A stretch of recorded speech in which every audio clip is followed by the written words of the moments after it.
दोस्तों, क्या आपने कभी सोचा है कि असल में सुख क्या है?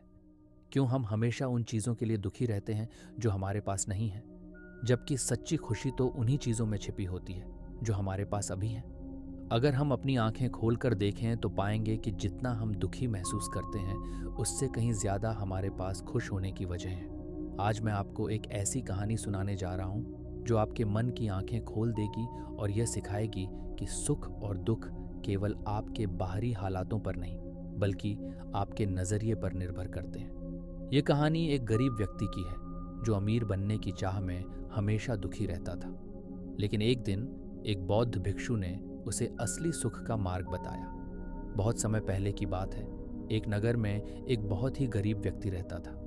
वह जब भी किसी अमीर को देखता तो मन ही मन बोलता, हे भगवान, मुझे भी इतना अमीर बना दे।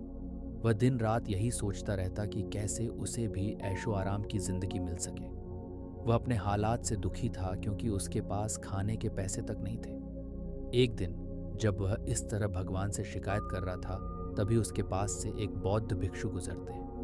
भिक्षु ने उसकी सारी बातें सुन ली और फिर धीरे से उस गरीब व्यक्ति से पूछा, तुम इतने दुखी क्यों हो? गरीब व्यक्ति अपनी किस्मत को कोसते हुए कहता है, गुरुदेव, मैं बहुत गरीब हूँ। मेरे पास तो खाने के पैसे भी नहीं हैं। हर दिन मैं एक एक पैसे के लिए तरसता हूँ। मुझे अमीर बनना है। मुझे भी सुख चाहिए। मुझे भी ऐशो आराम चाहिए। क्या आप मुझे कोई तरीका? अमीर व्यक्ति कुछ मायूस होते हुए कहता है, सुख? मैं तो अंधा हूँ। मेरे पास धन दौलत है, लेकिन मेरी आंखें नहीं हैं। दुनिया की खूबसूरती को देखने के लिए मुझे किसी भी कीमत पर आंखों की ज़रूरत है। अगर मेरे पास आंखें होती तो मेरा जीवन कितना खुशनुमा होता। यह सुनकर भिक्षु गरीब व्यक्ति से कहते हैं, देखो, अगर तुम चाहो तो अपनी आंखें देकर इस व्यक्ति की दौलत ले सकते हो। गरीब व्यक्ति हड़बड़ी से कहता है, नहीं गुरुदेव, मैं अपनी आंखें नहीं दूंगा। धन दौलत से ज्यादा जरूरी तो मेरी आंखें हैं। बिना आंखों के मैं अमीर होकर क्या करूंगा? फिर बौद्ध भिक्षु उसे एक और अमीर व्यक्ति के पास ले जाते हैं। यह व्यक्ति पहले से भी अधिक अमीर था, लेकिन वह अपाहिज था। उसके दोनों हाथ काम नहीं करते थे। गरीब व्यक्ति उसे देखकर कहता है, गुरुदेव, इस व्यक्ति के पास तो सब कुछ है, धन दौलत, महल, ऐशो आराम। अगर मेरे पास भी इतना पैसा होता तो मेरा जीवन सुखमय होता। भिक्षु उस व्यक्ति से पूछते हैं, क्या तुम अपने दोनों हाथ देकर उसकी दौलत लेना चाहोगे? लेकिन गरीब व्यक्ति फिर से इनकार कर देता है। वह कहता है, नहीं गुरुदेव, बिना हाथों के अमीर होकर मैं क्या करूंगा? अंत में भिक्षु उस गरीब व्यक्ति को एक तीसरे अमीर के पास ले जाते हैं, जिनके पास महल, दौलत और ऐशो आराम सब कुछ था।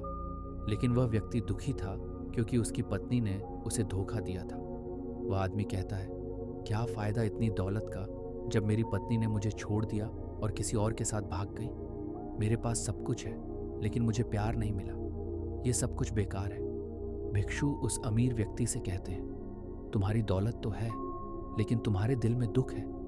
क्या तुम अपने दुख को दूर करना चाहते हो? भिक्षु फिर गरीब व्यक्ति से कहते हैं, देखो, सभी अमीर लोग किसी न किसी कारण से दुखी हैं। तुम जिस चीज के पीछे भाग रहे हो वही तुम्हें कभी सुख नहीं दे सकती। असल सुख तुम्हारे पास पहले से है। फिर भिक्षु उस गरीब व्यक्ति को समझाते हैं, तुम्हें यह समझना होगा कि जो चीज तुम्हारे पास नहीं है उसके पीछे भागने से तुम कभी खुश नहीं हो सकते। जो चीज तुम्हारे पास है उसका मूल्य समझो। हर कोई अपनी स्थिति से दुखी है, लेकिन जब तक तुम अपने वर्तमान को स्वीकार नहीं करोगे तब तक तुम कभी खुश नहीं रह सकते। बौद्ध भिक्षु ने उसे सिखाया कि सुख और दुख का आधार केवल बाहरी हालात पर नहीं, बल्कि हमारे दृष्टिकोण पर है। हमें हमेशा अपने वर्तमान में खुशी ढूंढनी चाहिए और भविष्य की चिंता को छोड़ देना चाहिए। अंत में उस गरीब व्यक्ति ने यह समझ लिया कि उसके पास जो है वह सबसे बड़ा खजाना है। वह वापस अपने घर लौटता है और अब वह सोचता है, जो मेरे पास है वही मेरी खुशी का स्रोत है।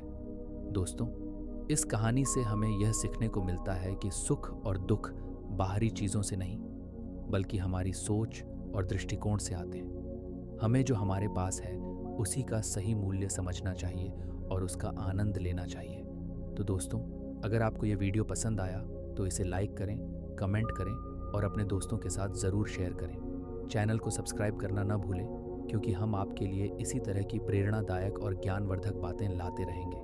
नमो बुद्धाय।